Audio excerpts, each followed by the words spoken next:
A mere 4 years ago, I was in a rough patch and working part-time at an old thrift store just a few miles from where I lived. I was the only employee other than the owner himself. The owner was a small elderly man with little to no family. And now that I think about it, he never mentioned if he had one. He kept to himself, but was always very nice to anyone he met, including me. His name was Dan. I'm pretty sure that wasn't his real name, but I didn't care to ask. Dan took me in when I didn't have much, and felt like I would do anything for him. He didn't have much either, since the clientele at the thrift store wasn't exactly poppin'. The store gave a very down-at-the-creek type vibe, and was apparently built from the owner's bare hands. Or so he said. He was old, but didn't give the impression of being a man of physical labor. I didn't question it. From time to time, things would break and doors would fall off their hinges, and I would do my best to put them back together. This place was no doubt showing its age, but it felt like home. The first thing one would notice about the store is its unique existence among the wild. I mean, with no exaggeration, the store was surrounded by miles and miles of trees and would often feel desolate. We had our regulars who would stop by, but other than that, foot traffic was bleak. Dan would usually work the mornings up to noon, and me, the second half, which usually meant closing the store by myself.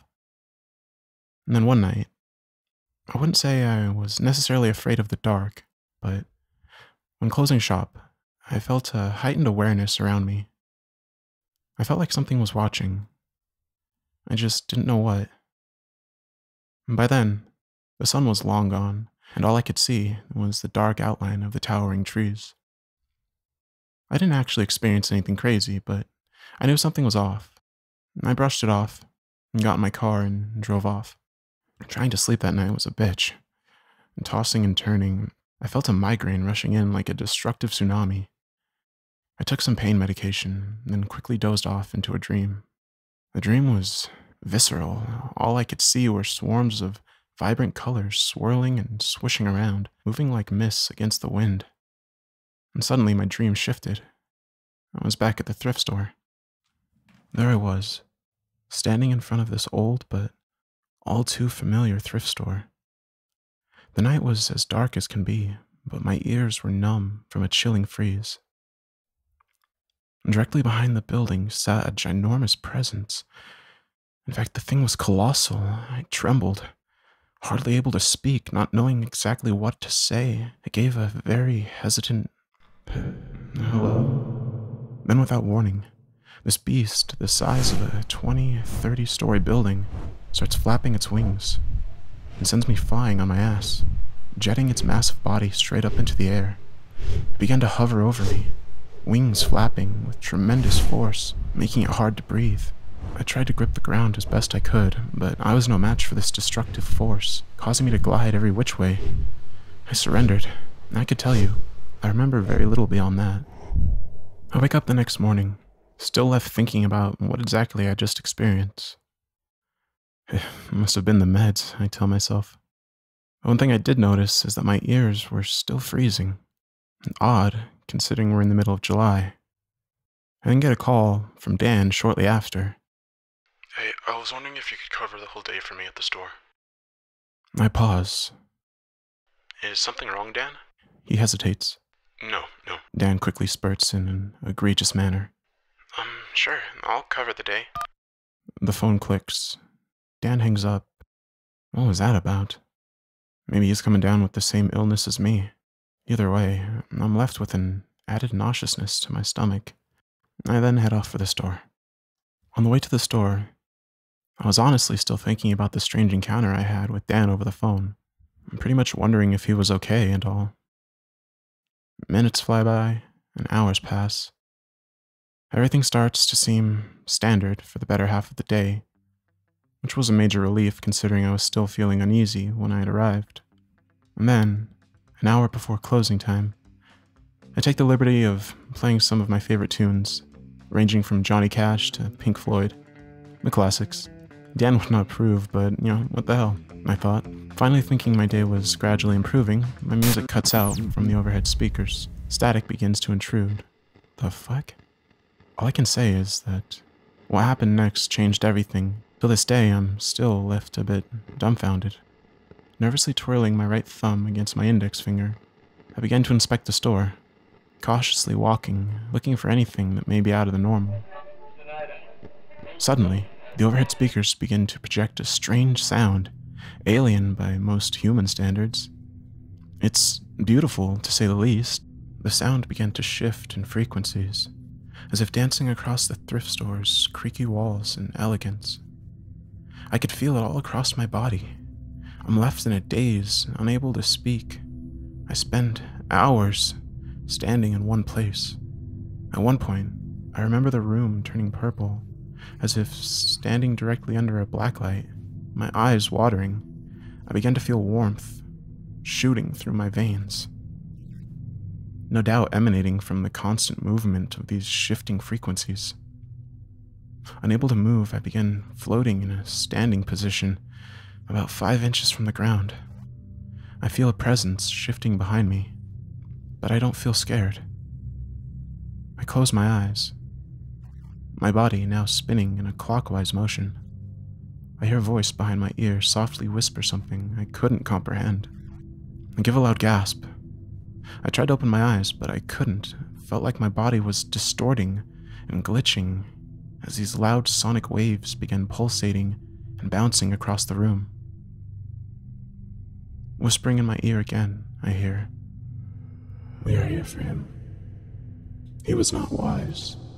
He deceived us." I tried to respond, but it was of no use. "You may not understand at the moment, and surely this will pass." Confused, I could only cry out in agony. "We made a deal, but he did not hold. We have appeared before him, but choose you as his pawn." I then hear silence for what felt like an eternity. Again, whispering, "He was not wise. He deceived us. He ran. There's no running when you are nil." I felt like crying at this point, and I did, and then felt my chest thumping as a swift burst of air came racing down my lungs. I gasped, "We will disperse, but before we do..." Feeling my voice come back, I cry out, "Who are you?" And it responds, "We are what matters. We are everything. We will disperse, but before we do..." It pauses for a few moments. "We would like to extend you an offer. We will share the meaning of all of this. This thing. The secret of all of this. This thing you call life. We will give the meaning of life to you. At a price." At this point, I'm still unable to see and willing to do just about anything I ask. A very defeated, "How?" I hear silence for a few moments. "With your life, we will share with you the meaning of life. We will give you a moment to absorb this revelation. And then we will take what is ours." Still confused and unable to process what is being said to me, I cry out, "I just want to go home. Please. I want nothing to do with this. I just want to go home." "Very well," it tells me. Suddenly, the pulsating stops. My eyes open. It was night out, and the store was in complete darkness. Hardly able to breathe, I stumble outside and race into my car. I need to get the fuck out of here. And 4 years have passed since then. I still can't explain what happened to me that night. I even tried calling Dan that night when I got home, but the line went straight to voicemail. No one knows where Dan went, and I honestly question whether he's still alive. Upon doing a quick Google search, it seems that the building where I once worked is no longer there. All I can say is that I value my life so much more after that night, even if I don't know the meaning behind it. deceived us. I tried to respond, but it was of no use. You may not understand at the moment, and surely this will pass. Confused, I could only cry out in agony. We made a deal, but he did not hold. We have appeared before him, but choose you as his pawn. I then hear silence for what felt like an eternity. Again, whispering, he was not wise. He deceived us. He ran.